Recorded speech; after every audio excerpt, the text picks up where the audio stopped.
Ladies and gentlemen, welcome to the Ravinia Festival. Please note that the taking of photographs, including the use of camera phones and the use of audio or video equipment, is strictly prohibited. As a courtesy to the artist and your fellow patrons, please ensure that all mobile phones, pagers, and anything with an on-off switch have been silenced.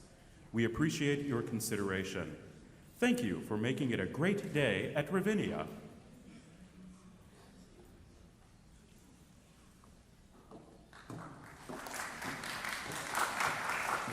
Good afternoon. Thank you for braving the heat or rain or whatever Chicago decided to do today to come to our final masterclass of the program for piano and strings today. We are entering into the final throes of the program for piano and strings, just a little over 1 week left with our outstanding fellows and faculty. We hope you'll return for concerts both tomorrow and Saturday afternoon, as well as next week we have our last Monday night series concert, and then we round out the end of the program with concerts next week, Wednesday, Friday, and Saturday, and then everyone departs back to their various corners of the world, and we'll begin our program for singers. This afternoon, it is my honor and my pleasure to introduce a wonderful cellist and a wonderful man, Mr. Timothy Eddy, who will be leading our masterclass. Thank you so much for joining us.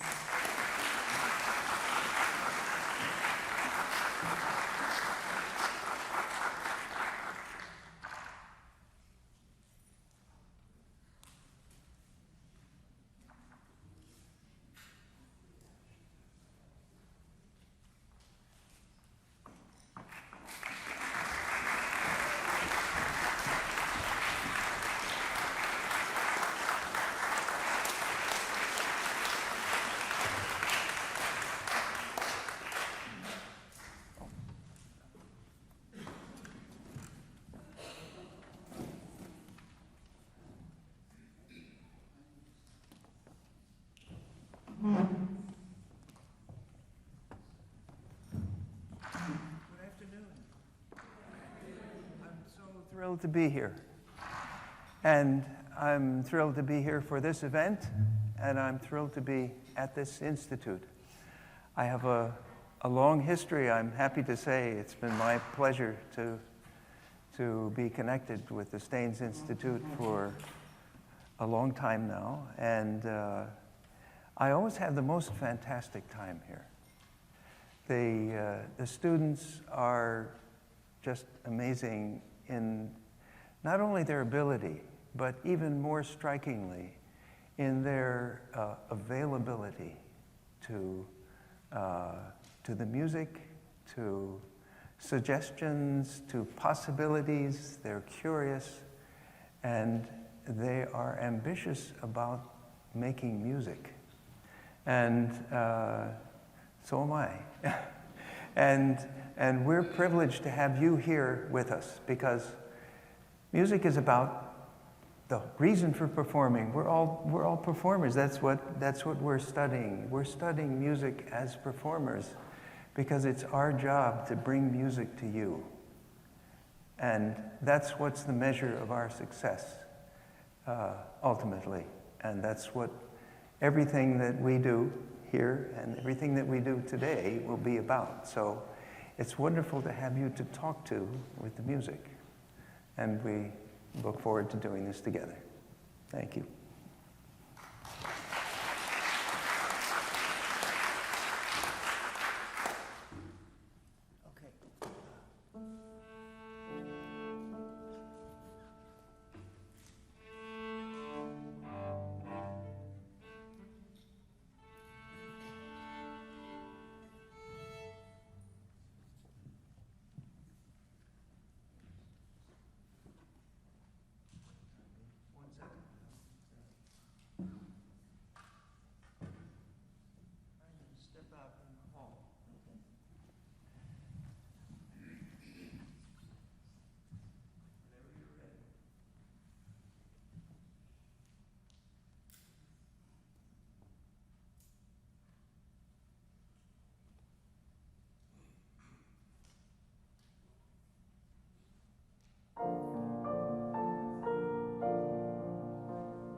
Wonderful.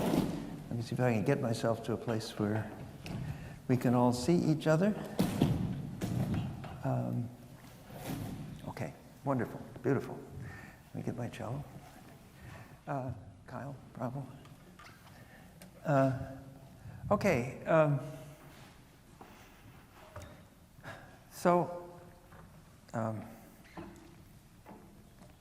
One of the things that my mind keeps coming back to as a performer and working with performers, you, my colleagues, colleague performers, is what do we owe the people out there listening? What is it we hope to have happen in a concert? What's the best thing that could possibly happen? To touch them. Yes, to touch them, absolutely, yeah. And using even more ambitious language to move them, right? And so it's about the experience, right? What we're aspiring to share is an experience, an emotional experience. We're not dealing with mental concepts, we're dealing with emotional states. And that sounds kind of objective as I say that. Emotional states, it's not objective at all. That's the, when we think about the quality of our life, we experience quality, we experience everything, happiness, sadness, ecstasy, misery. These are all emotional states. So this piece seems incredibly vivid in what it's about. What do you think? What do you think this is about? What kind of emotional state is the fundamental experience with this movement, would you say?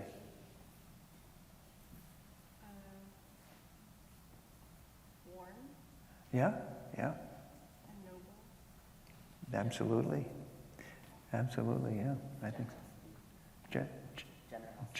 Generous, yes. Generous, warm, noble. Great. That's the feeling I get also.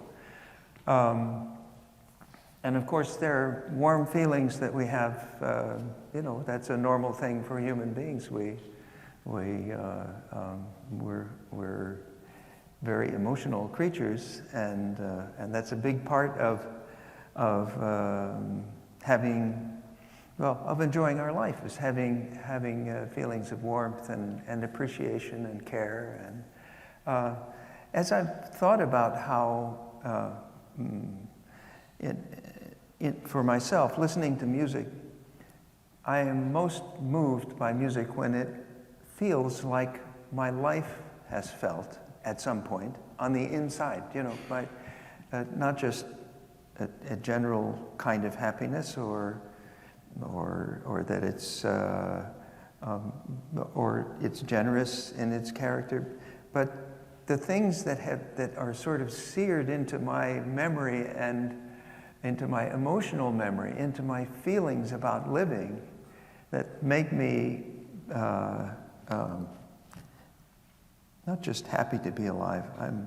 I'm incredibly grateful to be alive. It's an unbelievable gift.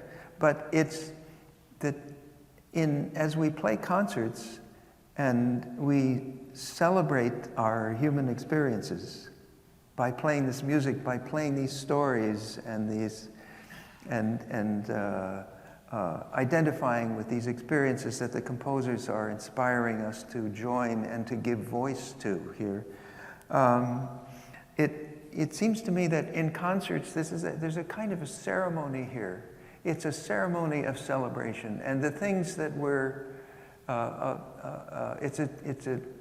it's a place where we celebrate life, where we can, but there are lots of things in life that are sort of banal and necessary and practical, but the things that we live for and what we aspire to and how we define happiness is to be in an emotional state that is, in our experience, the best of times we've had. Ecstatic, passionate, just really taken over by something in life. And so I'd say this piece is one of the most kind of benevolent and warm and generous pieces that I know, that I've ever experienced. Well, to give, to do justice to that, if that's the way we all feel about it, then that's a tall order to take somebody without explaining what we're doing. We're talking about it now because this is a workshop, but it should be obvious to you. The way the notes sound, the way the music sounds, the way you feel listening to the music with no analysis and no explanation should be extraordinary. Well, that means that what we feel needs to be extraordinary. And right now, I know it's not your intention to do something that is less than extraordinary. I realize that. But part of what, I have to tell you that listening, just in general, for instance, when you played softer, it seemed to have, I definitely felt there was much less energy behind it. And so those times, most of the soft playing was, some of it was very lovely and touching to a point, but I wouldn't say it took me to the point where I was really moved, that I thought this was an ultimate expression of what was here. Now, one of the things that I've learned as a performer and that I want to encourage you to do now as we experiment is I've learned to spend twice as much energy playing soft as I do when I play loud. When we're playing loud, we have a lot of medium, we have a lot of sound. There's a quantity of sound and a natural projection of it out to the audience. And also, as we get more physical with the instrument to play loud, it tends to wake up our emotional instincts more. And so a kind of model for me of what is going to create softer sounds that have the possibility of feeling as strong to someone outside me through my playing as I feel inside. I mean, introversion, our introverted life is where everything begins for us emotionally. That's our introverted feelings, that's where we feel our strongest passions, our most irrational thoughts, our wildest experiences are internal. We choose who and when to share all of our feelings. So when the music gets introverted, can you really find the full intensity of your feeling and bring that to the surface? One of the things that I do to help that happen is if there's something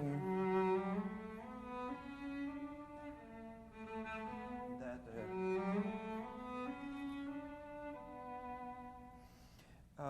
I'll play that sort of out loud, and the way I would feel that if this were a totally liberated feeling, an extroverted.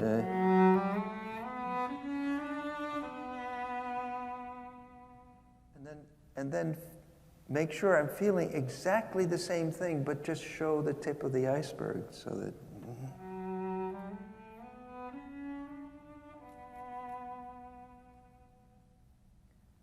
And so that my play will naturally have the tendency of having those symptoms, because that's what I'm needing to say at that point. So when you have the don't start this way. Start.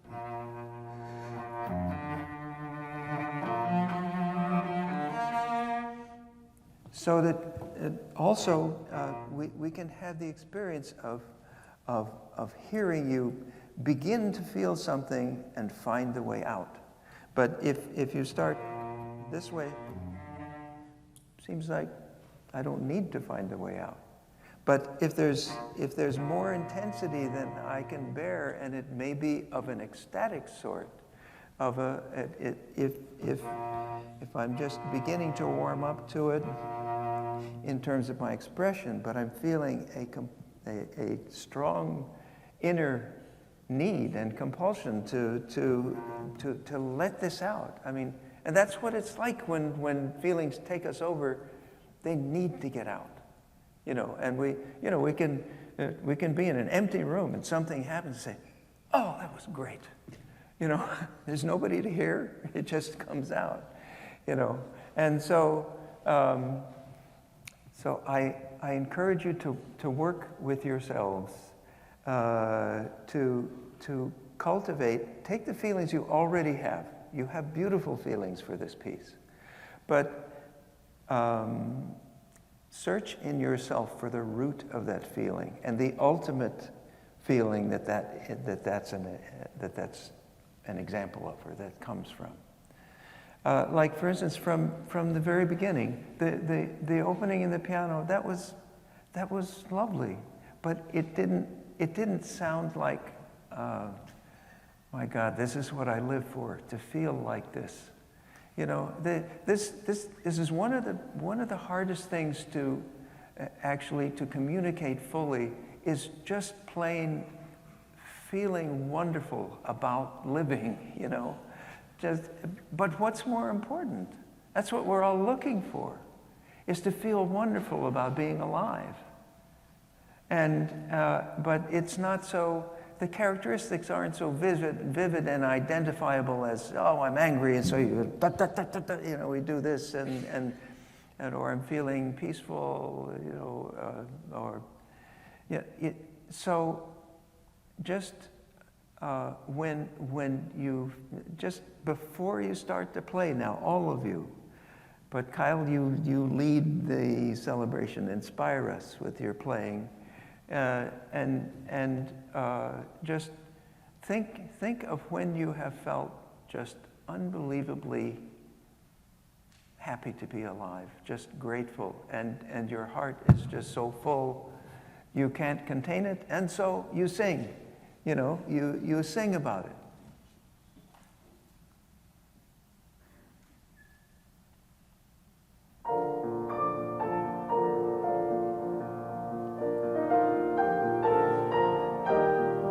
Okay, good, nice. Imagine this for a second. Now, what if it's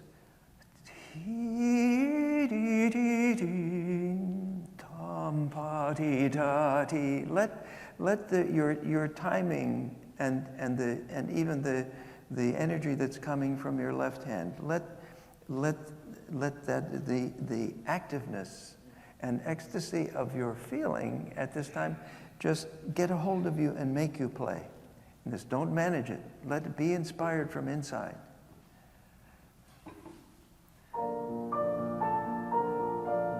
Good, nice.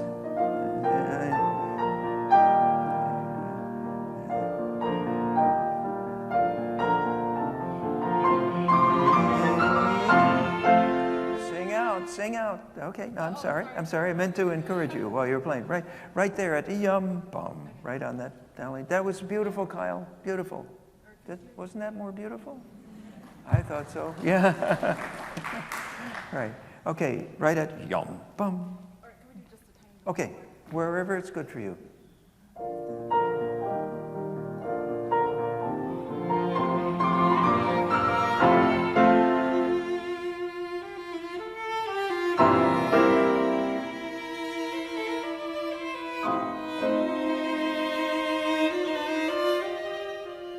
Good, nice, great. You know what? It seems Beethoven wrote into. Doesn't this modulate to F here? Right? What does it feel like? This is the kind of thing that we study, and it's why we study structure as musicians. What does it tend to feel like when we go to the dominant key? What effect does that normally have on us emotionally? It's like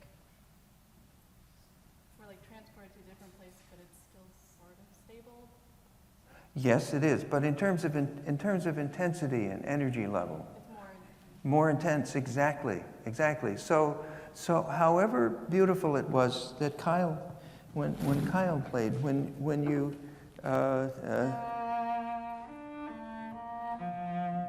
and this when you go to F,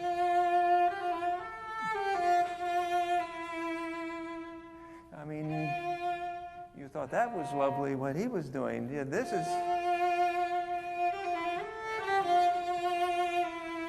And here it goes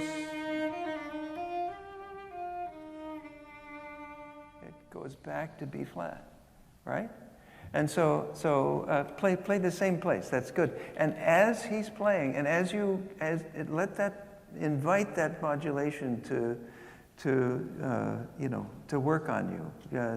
Listen, and take it personally, right?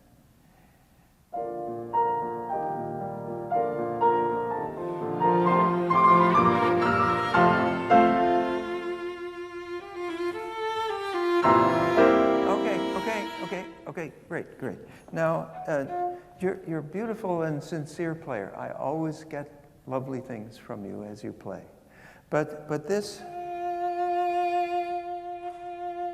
can you just, like an actor who's been told by their director, why don't you put a little more urgency into the way you're saying that? Well, and urgency here is urgency of getting out just how great this feels here.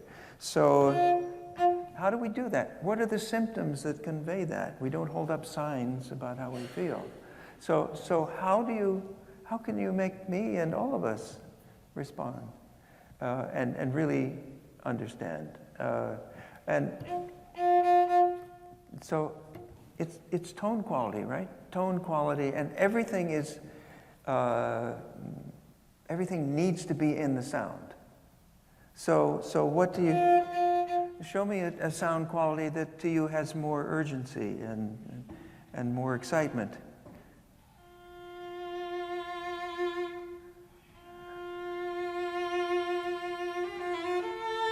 Okay. That warms into more excitement. But we get to F major here. So can you play with more edge? Because edge in our sound is we can play with a round sound, or edge is a symptom of conviction. When we talk with more edge, it sounds like, oh, he really means that, And that's the same reflex that makes when we hear sounds coming out of an instrument instead of out of another human being's voice, and there's more edge to it, we automatically understand that. We don't think about that, but we understand it emotionally. That this person is more behind that. There's something more powerful and urgent or something. Okay, so let's hear it. Yeah, but that's so sweet. It's for this place, can you go beyond sweet and that's like sweetness. That word connotes something that is absolutely lovely, but sweetness actually is one of the deepest passions and one of the deepest needs we've got in our lives. And so treat it right now as in that way. Take that same warmth that you feel and send it out, reach out, care about whether they hear you.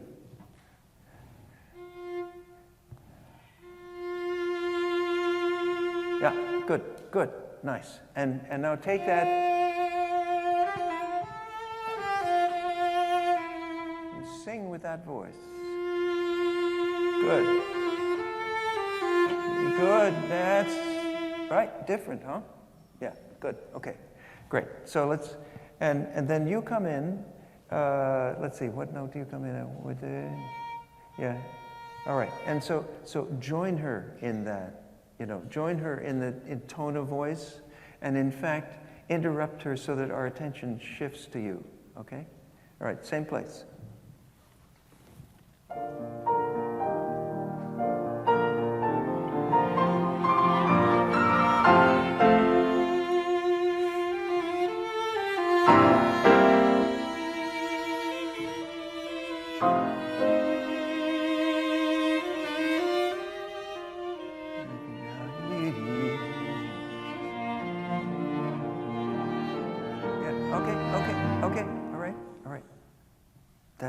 That's lovely right here, the tune. But remember what I was just saying? Feeling really taken over by the goodness of things and the warmth and the peace in your heart. You know, that is an ecstatic feeling potentially, and what an important gift that would be, if you can kind of, by the symptoms of your feeling, by the clarity with which you get across that you're feeling not just good about your life, it's just, you can't help it. It's got to come out. Like the difference that Kyle made. You remember in the opening? It takes a lot of personal effort. This turns out to be the most important effort that we can make as performers. Is the effort to find ourselves, number one, find the root of our feelings, not just what happens to appear at first as a possibility or an obvious character. What is the root in our passions about life? So play this as if your life depends on it. Okay? So let's do the same thing. And can you make it so that when you start that note, it has the full character, and then as you're doing it, sounds lovely the way you open it up. Kyle, some of your punctuations, they're marked forte, right? Dum bum, right? Okay, forte in this character. You know, the nobility of this. That's the dum dum, bum bum. It's a little bit da, a little bit kind of doesn't quite fit. Still strong, but different character. Okay.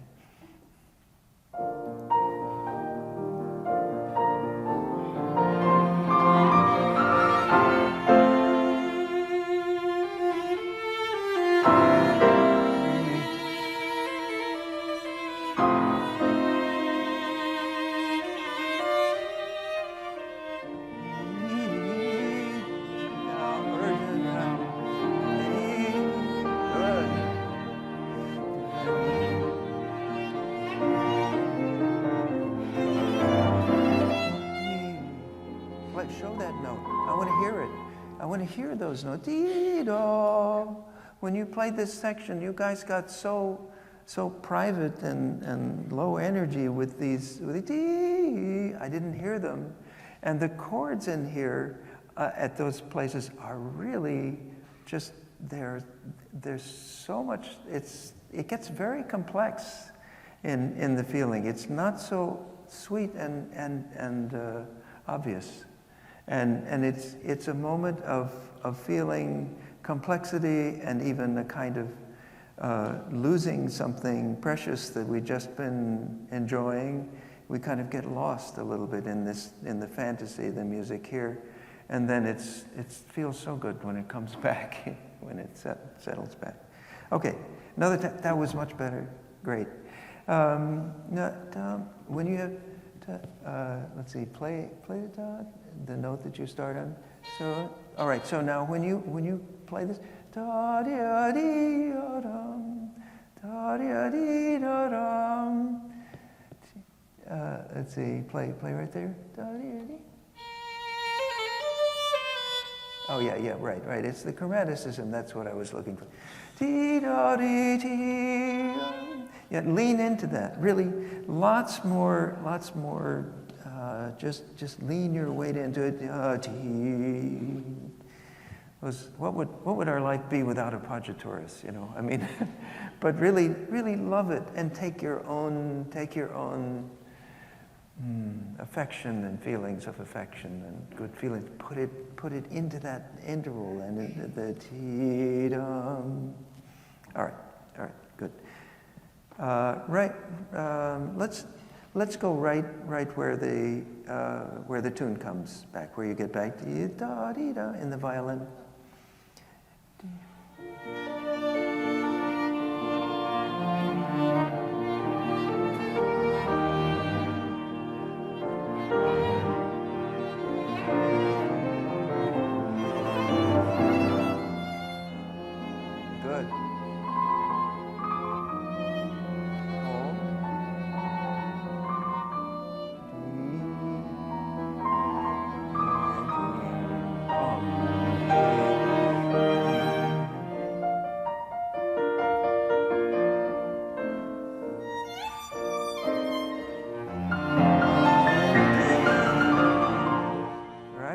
Good. No, I didn't mean to stop you.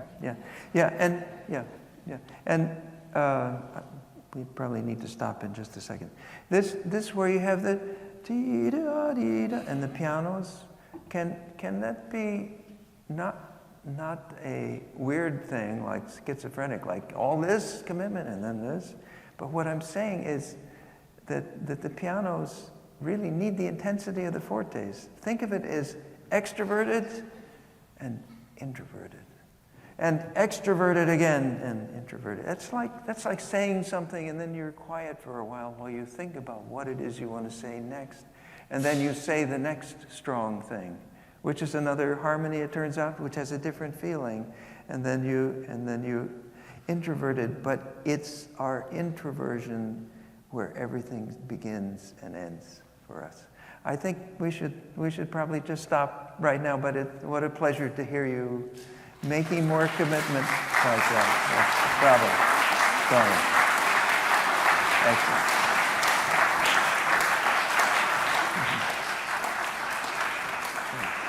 Wonderful. Thanks a lot. Yeah, great.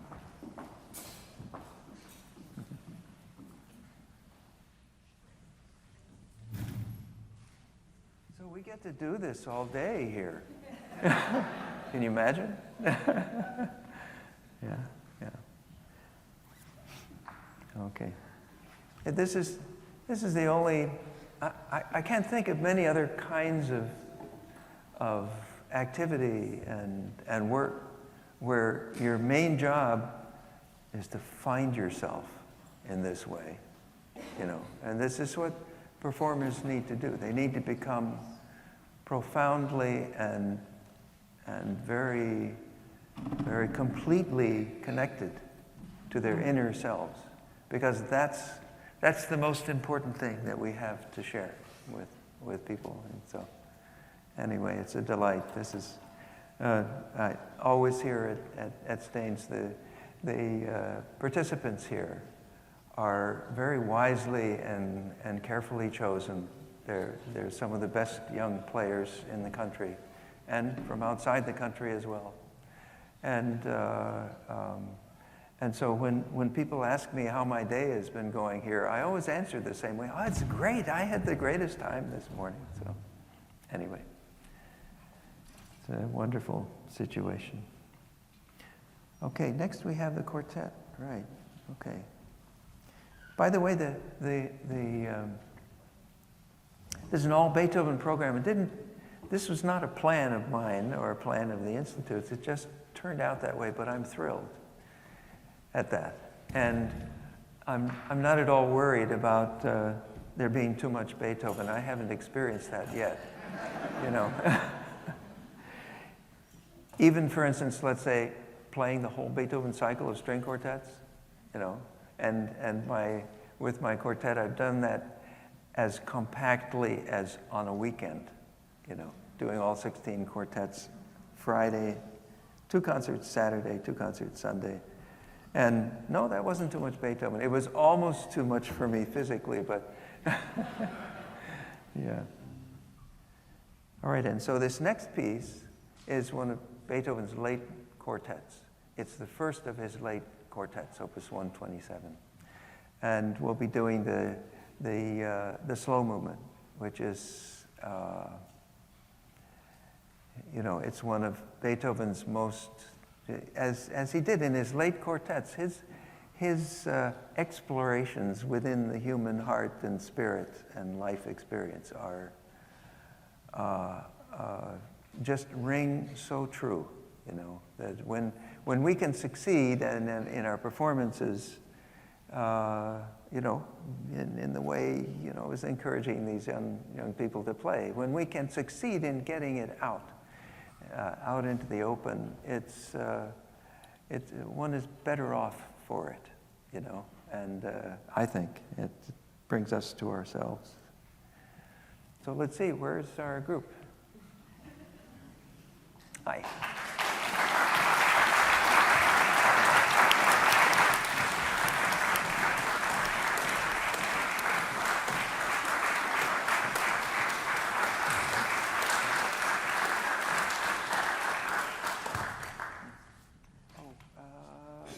I think I'm all right with that. Yeah, thanks.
Beautiful. Great. I've heard this group before, but not this movement. So, wonderful. Very beautiful. Now, just a little, let's see, maybe I'll set up back here, because I can't be in front of you. There's no room. Okay, so, let's see.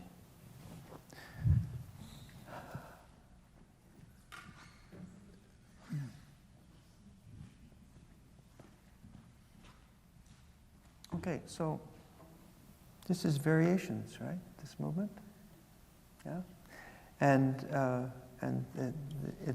what an imagination, you know, Beethoven takes us to such different places. Okay, so let's just see how far we can go.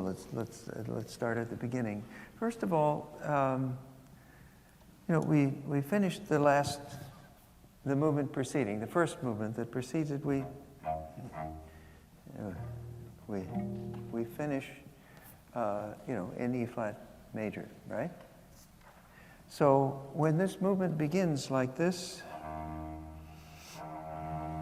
when it begins like that, I think, oh, okay, another movement in E flat major, but then the second note that comes in kind of changes that, right? So the long and short of it is that this becomes a dominant. It isn't clear that that's what it's going to become at first. We need to just take the experience sort of existentially, like as it reveals itself. And so, can you, first of all,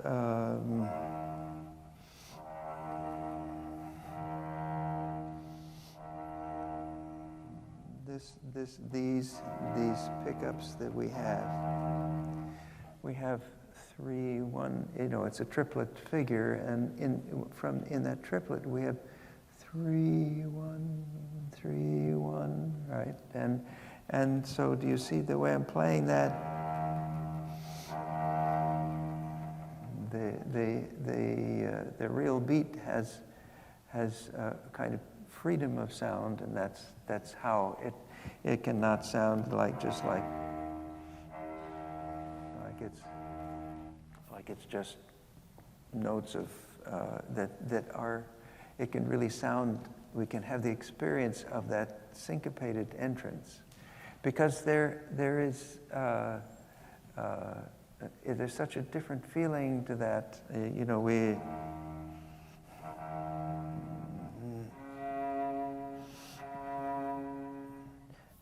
There's more of a sense of anticipation than.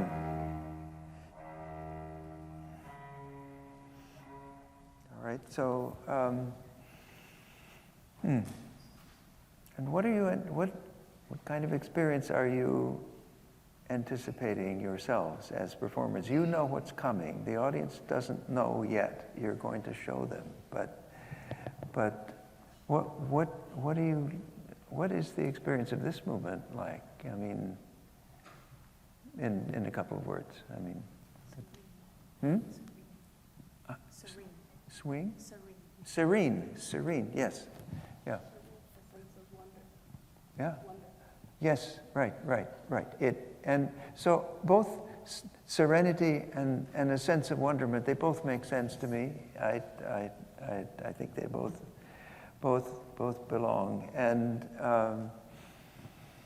my God, the experiences, as I was listening, sometimes when I listen to slow, inward, contemplative music like this, that just gives me a different sense of time. I mean, that it's slow, but the experience can be so full. We need the slowness in order to have the full experience of this piece. And so, if you can think of the most wonderful kind of experience, and actually my thoughts actually go to sports coverage of all things, and slow-mo cameras, and have you ever seen an unbelievable shot or an unbelievable play, and they, these athletes are the way they move is so beautiful too, and it's astonishing, what they do. And so when we see it in slow motion, we get a kind of privileged view of just how that happens, and so this is a little bit like the things that matter most, the things that are most wonderful. Now in slow motion, now we can experience it even more deeply and more fully, because time has changed and time has slowed down so that we can savor things. That also gives a tremendous challenge to us as players, because to to have an expansive and generous line like we have in this piece, to have that at this speed, to really kind of go through the experience like that, you know, and which is what we need to do. We need to go through the process of the way the expression in the piece opens up, and it opens us up. The piece does, you know. This dee da dee da dee dee, stay there, dee dee da dum. It hasn't resolved yet, da dee, and then finally we can go to another fundamental chord there, ta dee da dee da dee dum. There is what there? Is it a piano? What is it? Dee da da dee dee da dee. You mean after the cello solo? Yeah. In the cello solo, that's G. Why would I think of the cello solo? I don't know. But it's but that's let's see. Where is that? What bar is that? Dee da dee dee. 10. Okay. Right. Yeah. That. Gee. I wish that you had all stayed opened up there. That chord is so, it's so wonderfully full and intense, and you stay there a long time. So hold that up, and wait for it to resolve. Okay, don't release before it resolves. Okay, so. Can you start and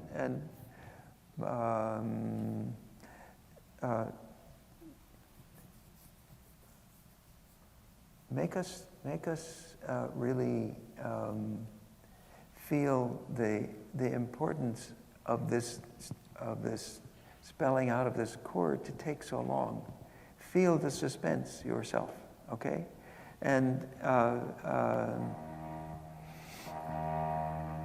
ding do dee, and I didn't get the sound of a beautifully balanced chord there as you added notes. Can you listen to each other well and join each other's sound? So first of all, you join the cello, and then the cello and the viola are together, and then join them and listen to the chord, join it, and so that you all really are creating one experience. All right?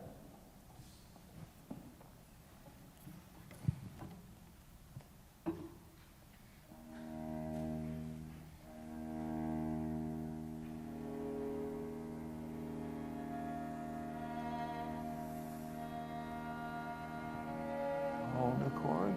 Hold it. Now, good.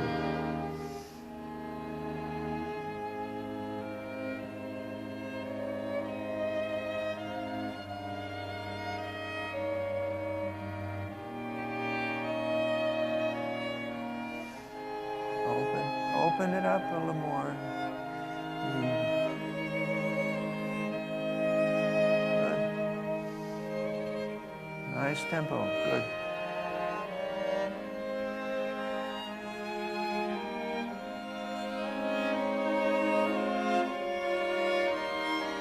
Yeah, give the cello more room. Okay. Yeah, just give the cello more space to play. I mean, this is that in the upper register, and also the viola part. Just make sure the sonority of your sound is not interfering with the cello part being heard as principal. So can you take the pickups to the cello tune? I thought, by the way, as you start this can you open up the expression of that some? Let's. I know you can do that, but I'm just saying when you do that next. But now let's just go to when the cello has the tune with the pickup. And maybe Natania, you can give just what you hear in the hall as presence. You know, just give a little more presence. The sound is beautiful. I wouldn't want you to really change the sound, basically. All right, just the pickup.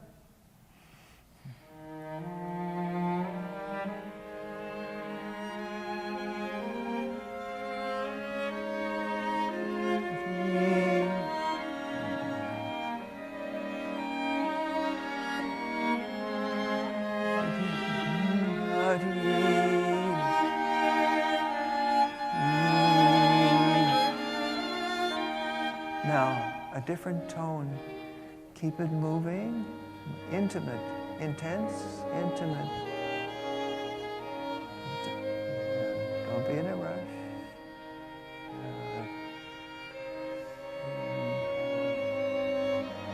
Open up. That's good.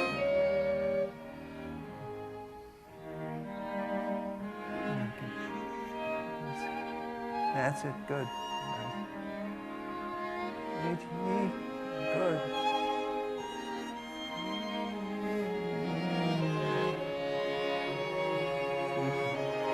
Keep opening.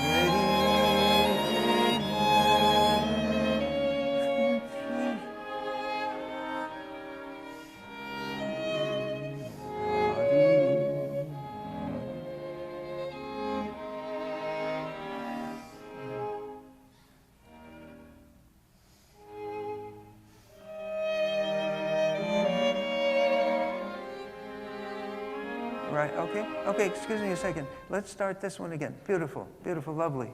And this is hanging together better. I'm encouraging you, as you see, as you're playing, to once you're into these incredibly expansive phrases, to support them.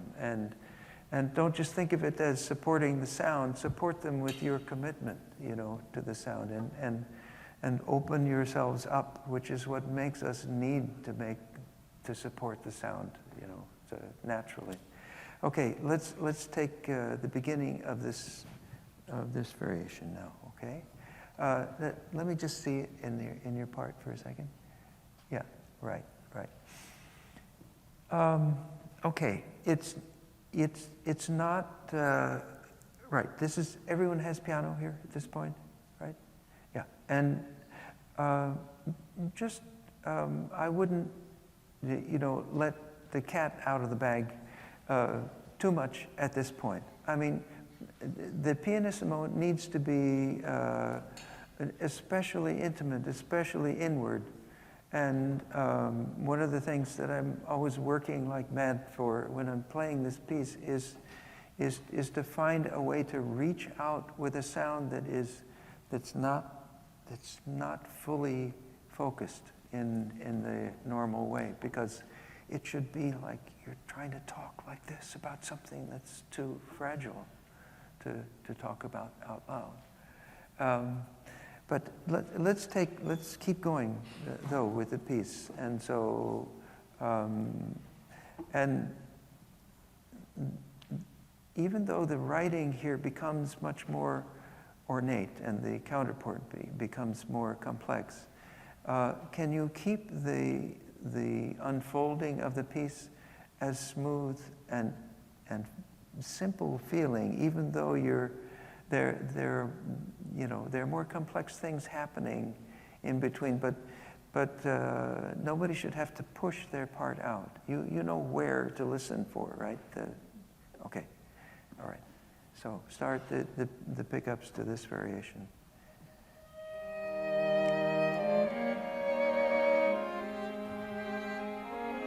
I'm sorry. When your imitation ta dee da dee ta dee da, I don't pick that out of the whole as easily. So make sure that you can hear yourself in the ensemble the way you just heard the first violin and the cello. Yeah.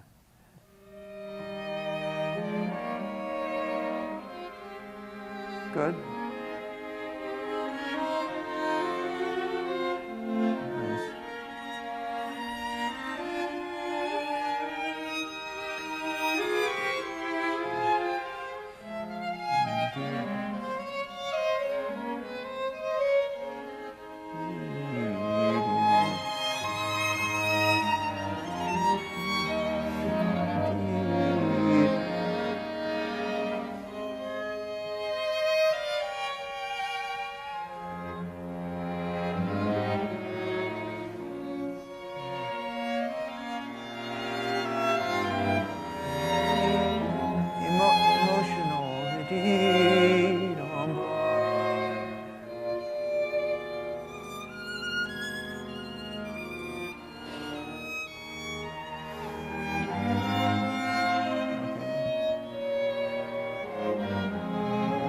more.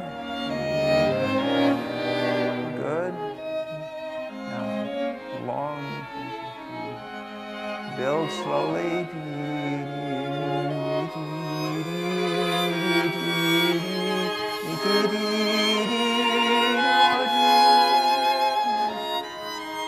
Nice, beautiful.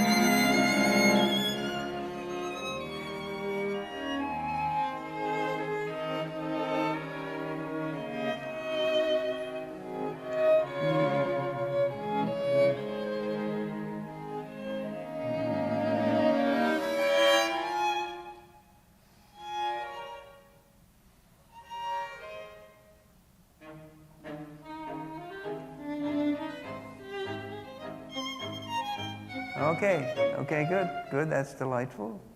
And this is an amazing bit of fantasy, isn't it? I mean, we've just had our heart pulled at so beautifully in the music before, and now we get this just in time. It's so refreshing.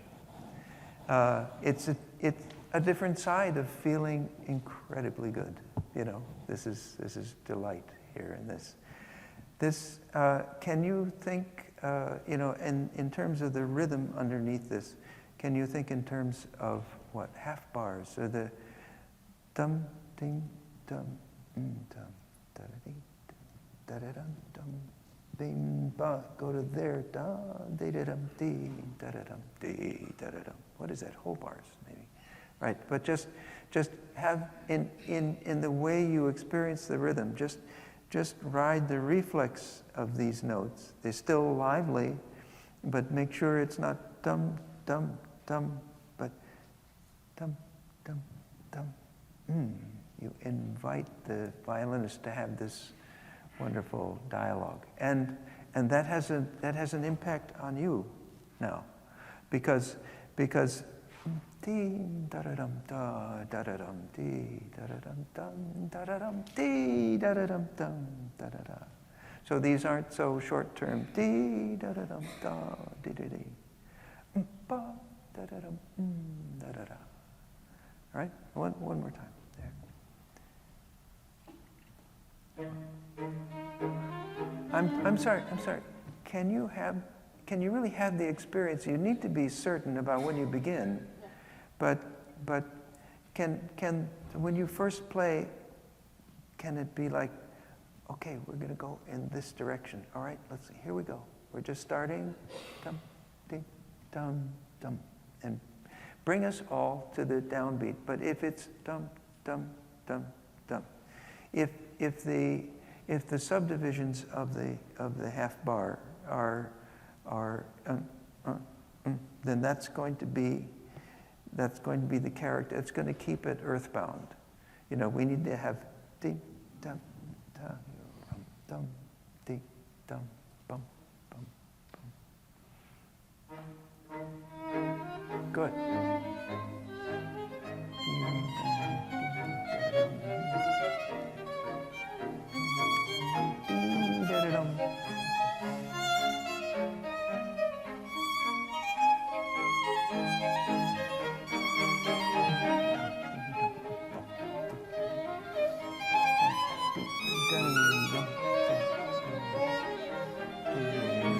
And next.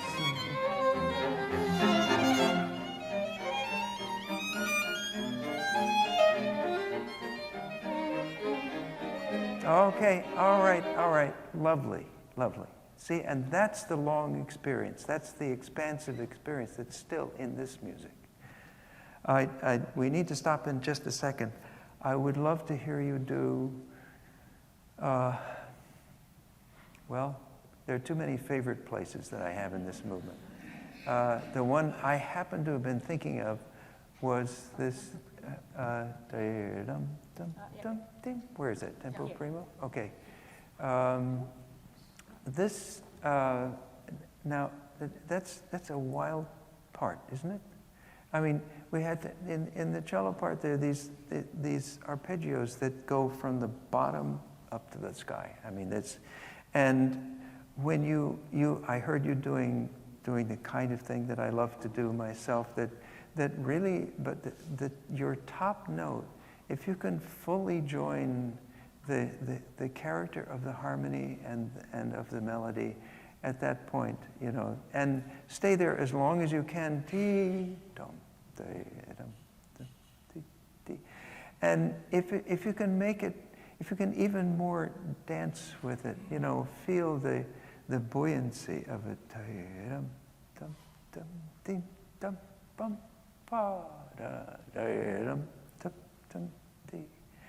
All right? So you know where that begins. Right?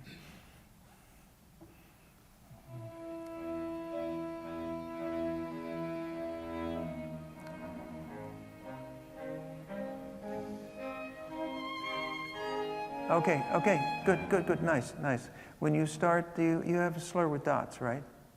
The dum bum bum, is it? Oh, yes. Yeah, right. Can that be portato? Can you play with more sound? And more sound on the E natural, dum bum bum dee dum dum dum. So that we really experience the E here as an appoggiatura to the tonic. Okay?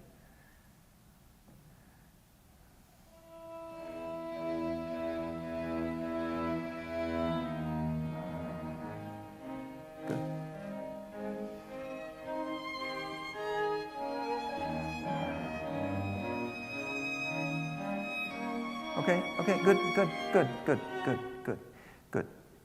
Can you dare, all of you, this, again with the subdivisions, to not have the, you know, kind of plain old regular eighth that goes dum, dum, dum, dum, dum.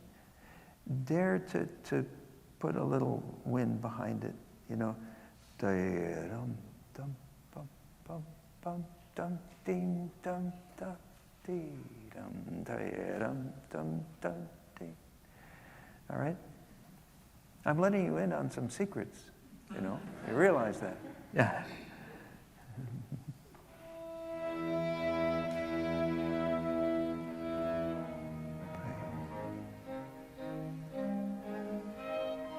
Take your time. Take your time at the end. Dee, dee, dee. Right, good.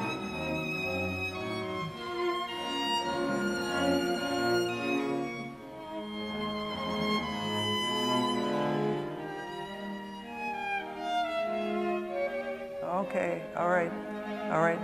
I'd love to go on, but isn't that beautiful? It's so, bravo.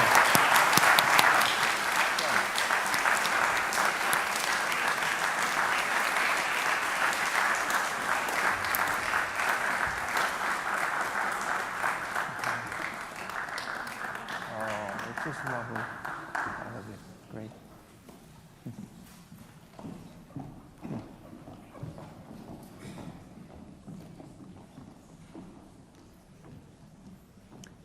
See, I call them secrets because, like I said, our job is to kind of invite you into an experience that we find exquisite in this music, and to share that.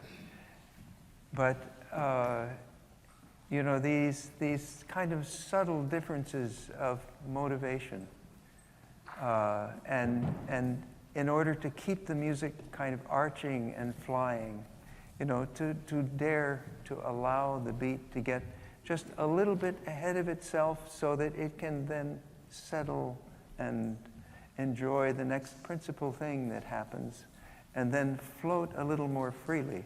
That's the kind of thing that helps keep music from, like, that is so regular, like that with a dum, dum, keeps it from feeling earthbound and makes it feel more like it's flying and we're being carried along by it.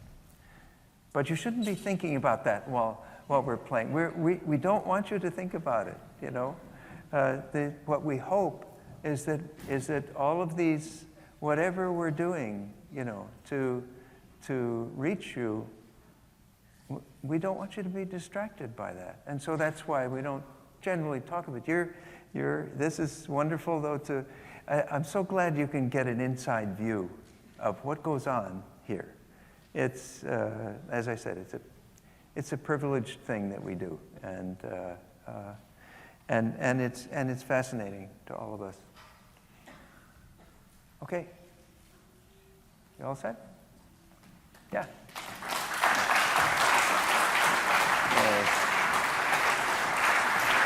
Back again. Yeah.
It's not too much Beethoven, is it? No. They're so different. Okay, wonderful. All right, well, I love the brilliant energy of your playing, and you know, I had kind of mixed feelings, but I love the commitment and energy of it, and singing when it was called for. But I want to, even though it's marked Allegro con brio, I'm kind of thirsty for stability of tempo here, you know. It's my experience, and I think I'll have that reaction also to your playing, and love you to try it out for size. Just take the tempo as a given, and create your brilliance within it, and go through all the many facets of experience that there are in the music within that tempo. It can all fit, and it. My experience is that all of this variety and imagination that's there in the piece, it all hangs together more naturally when there's fundamentally a stable tempo, and a tempo that I take as I said, as a given. It's not that I'm trying conscientiously to stay in rhythm, but really embracing the fact that the rhythm is stable and enjoying that and exploiting that in terms of finding the natural consequential nature of this music. So one of the ways and times that I felt you were just straying from the tempo, and in my opinion, actually weakening the piece, was taking a gestural approach to the 16th. Saying you know, instead of you know, and in the piano, if you could sometimes different things bring different pieces to life. Sometimes it's the gesture of it that brings things to life. I think you saw that in a lot of the work that I was doing with earlier groups. But in this place, you know, we have da-ga-da-ga-dum and da-ga-da-ga-dum. Every note, play every note with da-da-da-da-da-da-da-da-da-da-da-dum, you know, just dum. You know, da da da dum dum da dum body da dum ba da dum dum ti. All right, try it. Start it out that way. Good. Great.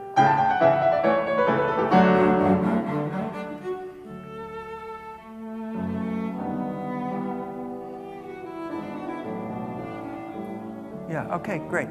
Oh, I love that. I thought that was great. That's gutsy, and it's really, and the music is daring and bold, and as well as brilliant, and that was so full of temperament, you know. Okay, bravo, and that's great. Now, okay, something about these Beethoven sonatas. This is the kind of sonata where. It's like there are three parts. There's the two parts of the piano, the right hand, left hand, voices. And then there's the cello voice. And material is shared so freely and conversationally in these pieces, right? And you all get you both, all two of you, you both get your turns playing some of the same kind of material or the identical material. Now, particularly because of that, because it's so composed as one phenomenon. You know, this is not the cello part here and the piano part is supporting it, or vice versa. That the piano is predominating, the cello kind of participates now and then. You know, you all need to be full partners.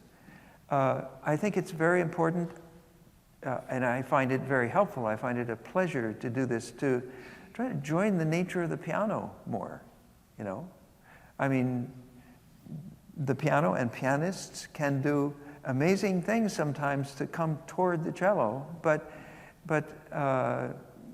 you know, I think frankly that we can do more, and we should do more then, to join the piano, the characteristics of the piano sound, which happen to be, you know, even though this is a modern piano as opposed to Beethoven's piano, that's still he was a pianist. This is fantastic writing for piano, and so you know, if we can join the nature of the piano, that's, I don't know, I feel closer to Beethoven, you know, in doing that, and I feel closer to Beethoven in having the counterpoint be more seamless, and that, don't worry, the cello will always sound like a cello. You know, you're not going to lose your identity here, but so play with a clearer sound. You know, a clear sound always. The piano always rings. I love that about the piano. Isn't it a wonderful quality? You know, as soft as it might be, as personal as it might be, it rings. And on a string instrument, we don't get a satisfying ring unless we start the sound a little bit into the string. I mean, we have to be a little into the string, even for you know, there's a focus to any sonority that we make. There needs to be some kind of focus, unless you're dealing with some sort of special effect, which is not like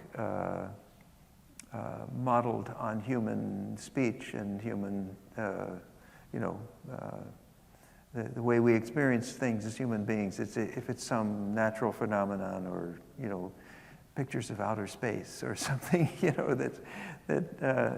but this is kind of deeply human music, and which is one of the reasons we relate to it and love it. At least that's the way I feel about it. And so when you get to ti dum di, can you just play that tune on the piano? Ba da di, play the cello line. Ti da, play the cello line there. Right. Sorry. Right. That's okay. That's okay. That's okay. But you hear, that's enough. That's it. Ti da. The notes start at a very definite place. We don't. The piano cannot sneak in. You know, the piano is direct. We can tell exactly where they are rhythmically. So you be like that. Just. But like I said, it feels good. It's not and it makes the piece sound more like a whole. So play right on that right now. Never mind the flourish that started. Right on that. Play together.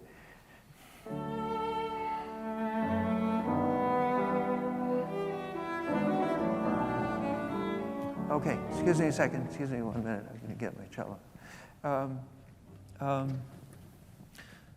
To my ear, that sounds like your bow is just, I mean, for what I'm thinking of, that sounds like your bow is skimming the string just a little bit. Can you get a contact?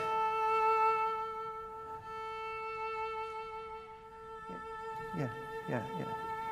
All right, good. Just 1 second. I had another thing to say about this. Get a contact that is a little sticky, even at this relatively low dynamic, and then pull this way against the string, but don't decide I'm going to go this speed or this speed. We can't figure out the speed as well as the partnership between the two of us figures it out. We need to pull against the cello and see how it responds. And if you take that approach that you're going to pull at the string, listen for the sound to start ringing, and see what speed the bow is going. I mean, the speed will find itself if we ask the string instead of say, "I've figured this out. You know, I'm gonna use a free bow there." So.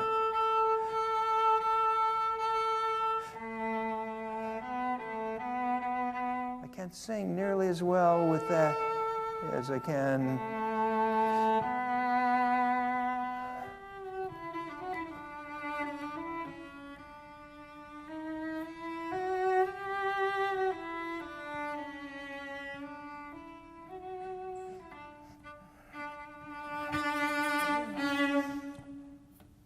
Piano really gets very big. when it makes a crescendo from piano to forte, you need to go that far. And then, you know, again, join the piano. Yeah, and see, when I'm working with cello-piano duos, I always get after the cellist first, and then I get after the pianist. Because the instruments are mismatched in terms of presence and the scope of the sound. But as I said, the music is so it's also integrated. You know, everything is so wonderfully composed with the sharing of roles, but we need to have an integrated whole to experience. You know, and so I'm asking you in these couple of ways these are a couple of specifics now of joining the piano. Can you find a sound like that? Where the ring, get a pure ring. Yeah, you need more. Wait a second. You need more contact. You need more contact to begin with, and then very patiently start to pull to the side. And listen. There, that's coming. There we go. All right, see. So it's a question of the bow hair tracking the string, right? And we have to, in order for that to happen, and it can happen very easily if we do this, we have to relinquish some control and not operate under the assumption that we call all the shots. We need to ask the cello and listen with curiosity. How is it responding? Okay, that's choking, so I need to pull more. That's still a little choked, so I'm going to pull more, and then it starts to work. Or maybe I started out like this.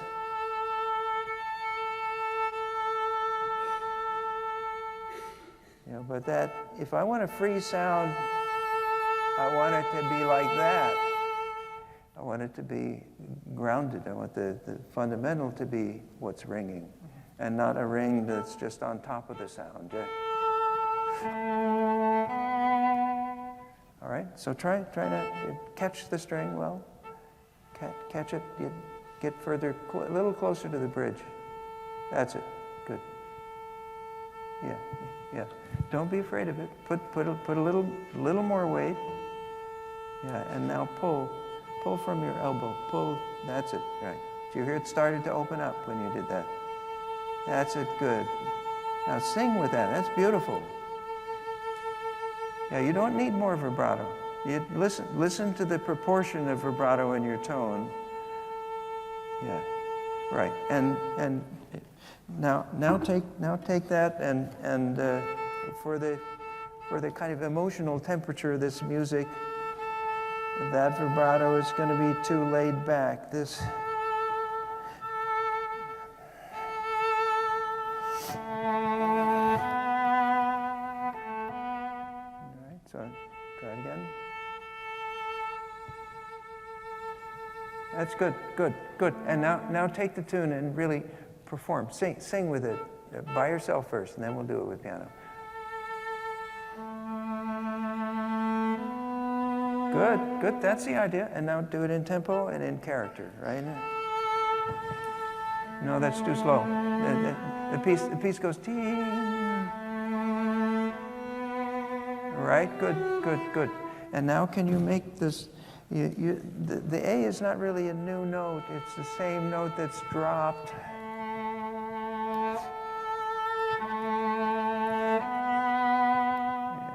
And both of those notes are converging on the B. You know, all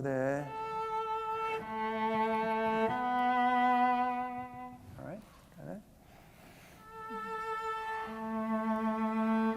Right, good. Okay, and now I want you to stop being careful. Careful is an interesting word. Care, full of care. I mean, caring is great, but being careful, if that means we're trying to avoid making mistakes. Just go ahead and let your arms swing to the side. All right. Yeah, that's it. Good, good, good. And now, like a pendulum, just. Good, good, nice, good. And play from.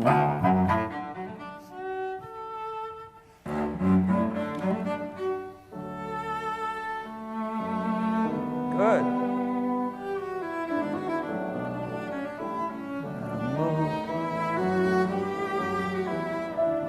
Now less. Yeah. Good. Okay, the first phrase. Good. That's very good. That's such a different sound. Much more satisfying. Oops. I'm sorry. Microphone. Sorry about that. So this.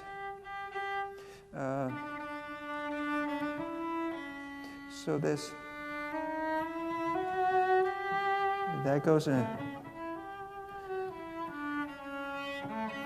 We're still in that harmony and resolve back to one. So instead of the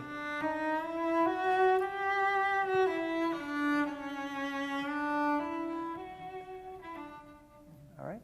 So have the experience of resolution.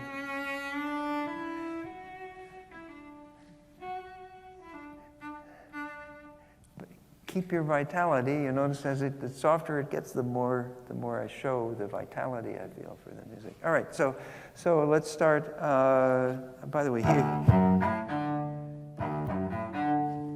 See what that looks like. Yeah, right. Okay.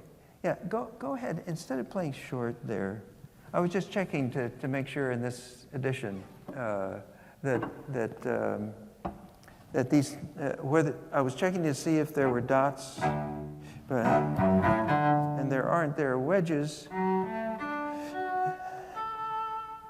which is an indication of some kind of individual speaking, individual emphasis of some sort. It's a very kind of chameleon type mark that is used in different ways by different composers, but there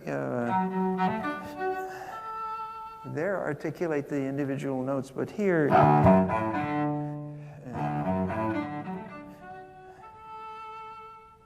all right, start right there. Yeah.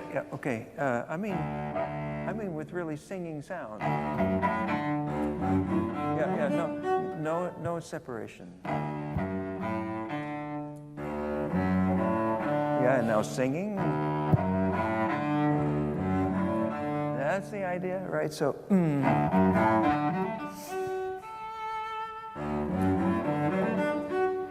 ahead, Eddy. Nice.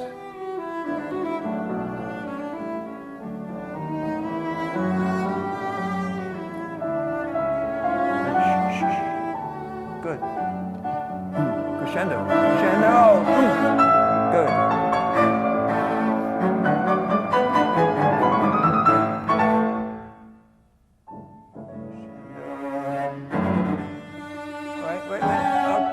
Okay, good, excellent. Yeah. I have a question though. Why? Just go ahead.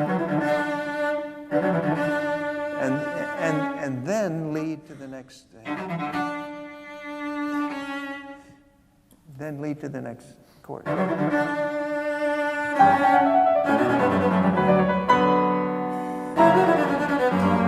Good, nice, keep going.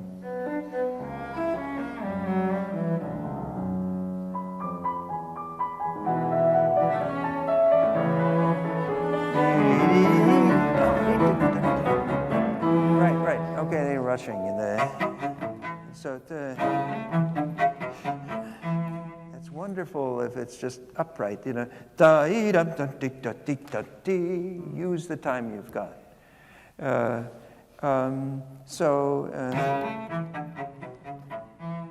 right, so yeah, right there is good. Yeah, so much better before, great.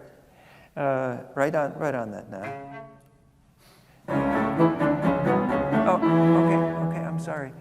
You know, I see you using your whole body for every eighth. You realize that? I mean, can you leave this part to take care of your torso, to take care of the larger rhythmic, harmonic, emotional things, all right? We got the most mass here with our torso, and this part of us is really great at doing big and powerful things. It's not great at doing quick things, because it's hard to move a lot of mass quickly. And furthermore, then if this part of us is out there doing that, then who's going to take care of the larger aspects? What part of us physically?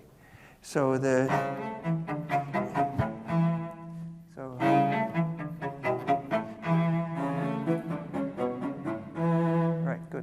Can you? Yeah. Can you do that again, please? All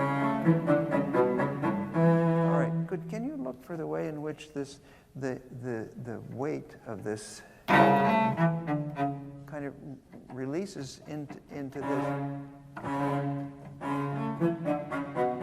Right. Can you just do?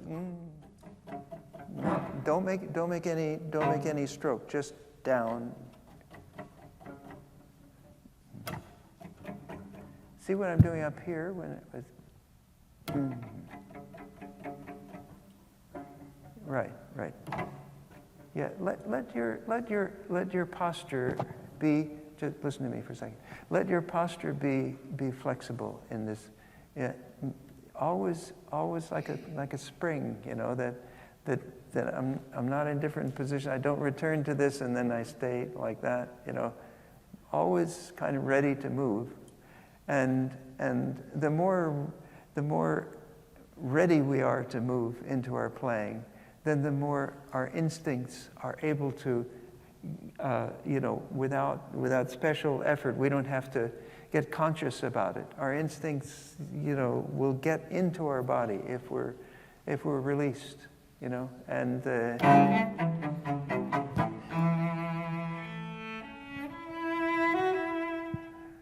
and if we feel that the openness and lyricism of that, you just sit back and enjoy that. Enjoy a nice expansive experience, but that feels different back here. I don't.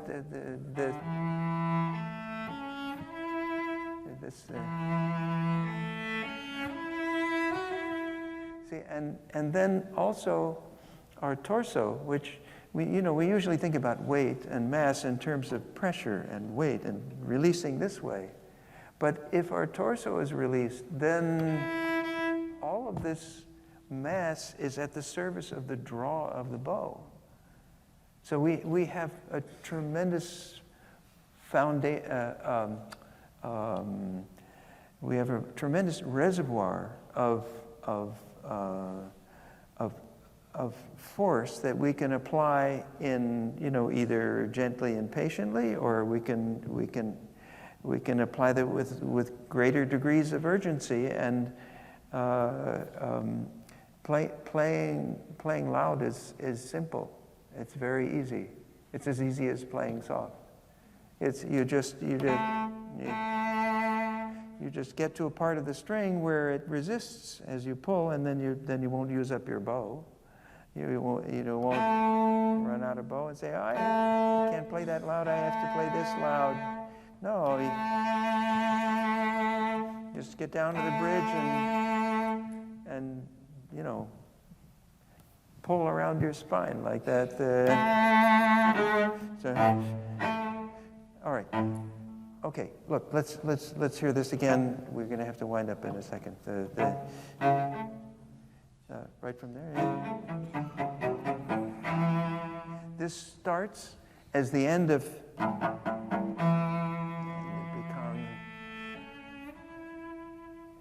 You know, we find it's like coming out of a clearing in a woods. He says, "Oh my God, I'm at this melody," you know. And all right, so take that in.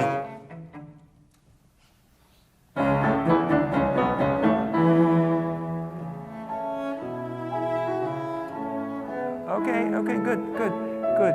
Can that be more from the depths of your feeling, this tune?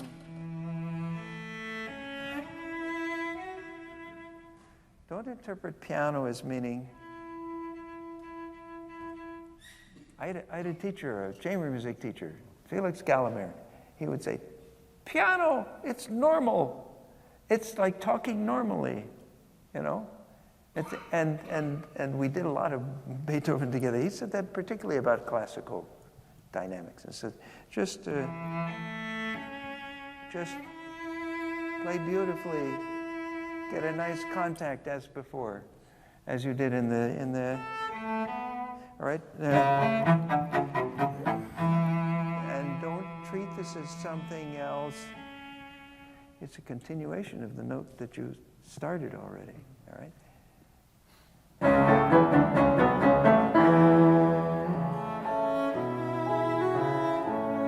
Okay, good. That's great. You went halfway to where I hoped you would. Can you see when you sing like this? That's not really loud. It's strong, but it's not loud. All right, so you can sing more beautifully that way than you can. All right? And it's Beethoven, you know. Beethoven is, if anybody wrote from their gut, you know, from their passions and from the foundation of who they were, Beethoven. I mean, all the great composers did, but Beethoven is so striking. You know. All right, do it one more time. We'll have to stop. But.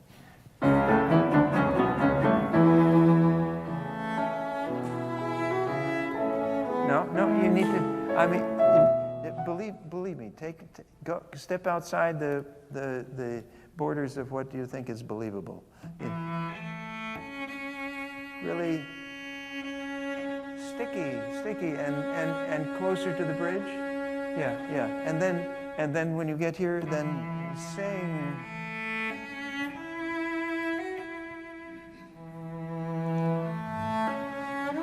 Right, good. Isn't that beautiful? I think that's the idea. All right, let's leave it at that. Beautiful. Lovely.